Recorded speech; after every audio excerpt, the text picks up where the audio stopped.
तर आम्ही आता आलोय भोंबडीमध्ये. भोंबडी तालुका दापोली. पळवायची काय पळवायची बेकार बोलतो तू. ती पण त्यांनी मैदान गाजवले, ते भरपूर झुंज प्रेमी पण बघितले. तर तू त्या हिशोबाने आणलास, खेळवायच्या हिशोबाने का तुला आवडला म्हणून बाळगायच्या हिशोबाने आणलास? ते बऱ्याच जणांना शंका होती की चांदा आता परत जाईल भिवंडीत, तात्पुरता आणलाय फक्त मैदान खेळवाय. नमस्कार भावांनो, स्वागत आहे माझ्या नवीन व्हिडिओमध्ये. तर आम्ही आता आलोय भोंबडीमध्ये. भोंबडी तालुका दापोली.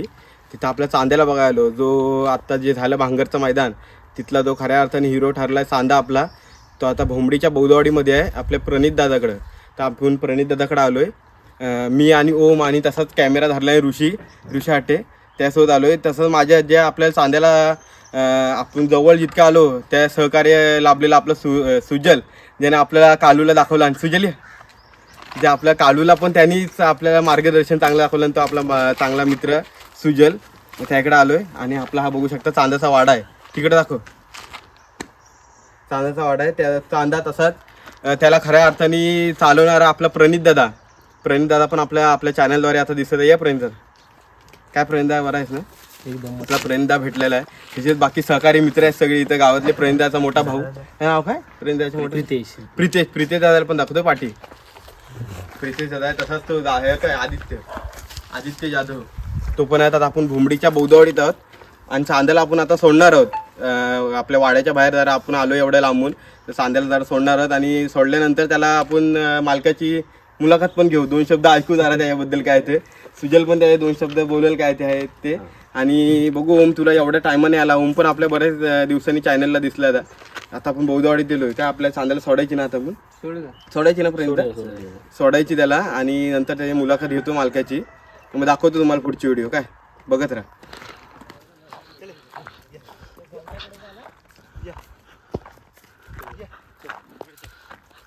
पळवायची काय पळवायची बेकार बोलतो तू.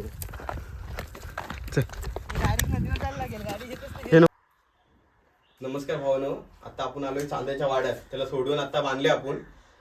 बघू शकता हा चांद्याचा वाडा आहे इथं भोंबडीच्या बौद्धवाडीमध्ये. आणि त्याचे मालक आता भेटले आपल्याला प्रणितदा, तसंच पाठी आपला सुजल पण आहे. तर आपण बघू आता प्रणितदाचे चांद्याविषयी काय 2 शब्द आहेत ते ऐकून घेऊ. मी काय बोलते, प्रणितदा काय बोलतो, चांदा आता आणला कधी आपण इकडं? चांदा झाला महिना झाला चांदा आणले. कुठून आणला आपण त्याला? भिवंडीतून आणला ना. मग आता भिवंडीत त्याला परत द्यायचा आहे की आपल्याकडेच राहणार आहे तो? चांदा आपल्याकडे कायम राहणार आता. कायम राहणार.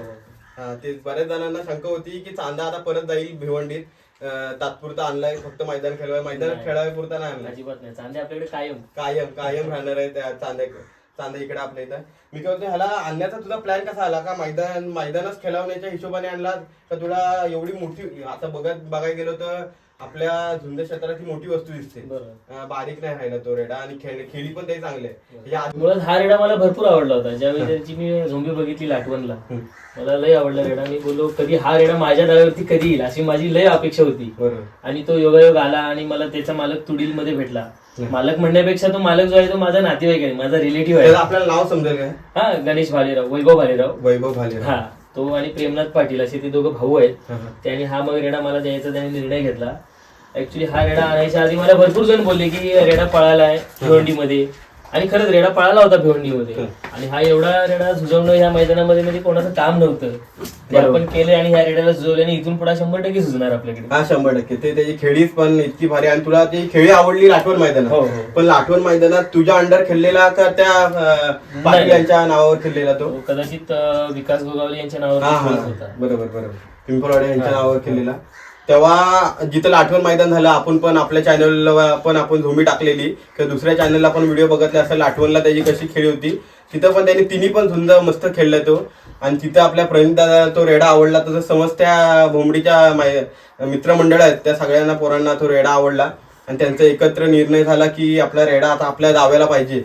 तर प्रणितदानी त्याला आवडलेला तो लगेच भिवंडीवर आणला ना. तुझा कॉन्टॅक्ट तो चांगलाच आहे ना मित्र, तो आणला. तर आता मी काय होतं, आता आणलास तू महिनाभरात आणलास तर आणल्या हीच कंडिशन होती. आता कंडिशन चांगली आहे त्याची, मस्त आहे. आता बघतोय ना आपण कॅमेऱ्यात पण दिसत असायला की मान वगैरे त्याची तसं शरीर त्या शरीरविषयी चांगली आहे. तर भिवंडीवरनं आणलेला. भिवंडीला मी बघतोय तर रेडे बारीक असतात, म्हणजे थोडे तयार नसतात. त्याच कंडिशन मध्ये आणलेला का ह्याच कंडिशन मध्ये आणलेला नाही, ह्याच्यापेक्षा थोडासा हैराण होता रेडा. हो काय? हो, आणला तेव्हा. महिनाभर आधी ना? हो हो.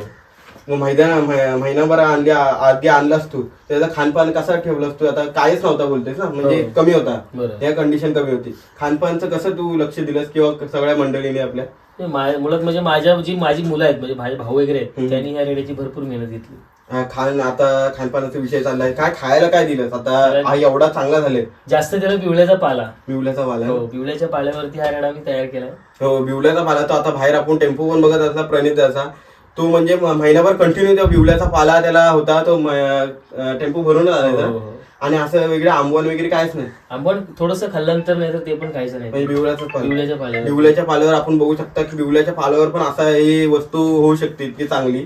आणि त्याची चांगली तर हा वाडा पण बघू शकता एकट्यासाठी सेपरेट आहे. चांगली त्या निगा लागतात तिथं, सगळी मित्रमंडळाचं सुजल वगैरे इथंच आहे. तो त्याची 24 तास त्याच्यावर लक्ष असतं सगळ्या पोरांचं. त्याला सोडणं आणणं रोज ना? रोज. आता त्याला वाढ झालेली तरी पण आपण बघू शकता आता सोडली, कारण की झोंबी झाली आणि 2 दिवसानंतर आम्ही आलो. आता या कानाला पण लागलेलं जरा आणि मानेला पण लागले, तरी पण आपण आता नदीवर नेणार होतो आम्ही, पण बोललो परत वार ओळे होतील म्हणून घेऊन नाही गेलो त्याला नदीवर. तर मी काय आता पुढची वाटचाल कशी? आता पुढं आता वार आहेत, त्याला थांबून आता झोंबी खेळवायची का डायरेक्ट पुढच्या वर्षी खेळवायची? डायरेक्ट पुढच्या वर्षीच मैदानात दिसणार. म्हणजे मोठ्याच मैदानात? मोठ्या मैदानात काय येईल त्या? नाही, मोठ्या मैदानामध्ये, मोठ्याच मैदानात तो टाकायचा विचार चाललाय. जर कुणाला मोठ्या मैदान खेळवायचं तर पुढच्या वर्षी, ह्या वर्षी त्याला सध्या ब्रेकच द्यायचा. कारण की ही पहिलीच झोंबी त्यांनी त्या भांगरच्या मैदानात पहिल्याच राऊंड झाला. तो हिरो, त्या मैदानातले हिरो आणि त्यांनी ट्रॉफीज घेऊन आले.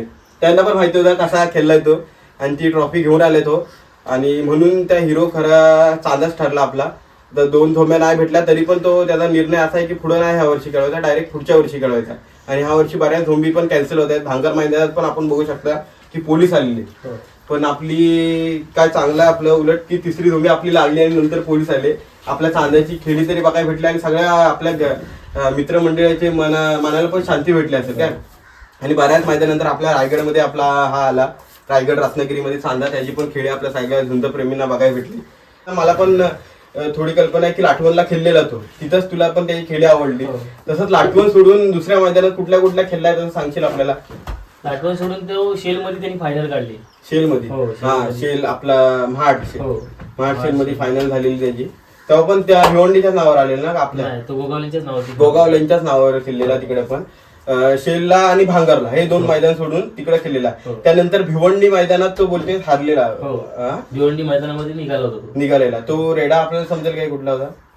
भिवंडी मैदानामध्ये शेरू समोरचा निघाला होता. शेरू समोर. आणि त्याच्यानंतर ह्याचा कमबॅक कसा झाला? आता आपल्या इकडे डायरेक्ट तुला आणायचाच. आता हे सगळे सहकारी मित्र तुझ्या साथीला आहेतच, मी बघितले. आता सगळ्यांचा निर्णय कसा झाला की तुला आणायचा तिकडे आणि आपल्या इथं खेळणार असतो. तर तुझा कसा निर्णय झाला त्याच्याबद्दल? मुळात म्हणजे ह्या रेड्याला मी स्टेपनी दिलीच नव्हती. आल्यानंतर त्यांनी पण त्याचे जे मेन जे मालक आहेत त्यांनी पण त्याची स्टेपनी दिली नव्हती. भिवंडीतून ज्या मैदानात तो पळाला तिथून त्याला स्टेपनी अजिबात दिली नव्हती. त्याच्यानंतर मी त्याला घेऊन आलो इकडे, आणि घेऊन आल्यावरती मला ते सारखे बोलत होते की प्रणित त्याला स्टेपनी दे. तरी मी त्याला सांगितलं की जनावर ते झोंबीच आहे आणि झोंबीच घेणार 100%. अगदी तो त्याचे वय होईपर्यंत तो झोंबीच घेणार आहे, कुठल्याच मैदानात बोलून निघणार नाही. हा आपला बोलू द्या. मी त्याला शब्द दिला होता की माझ्याकडे आला म्हटल्यावरती तो रेडा झोंबी 100% घेणार.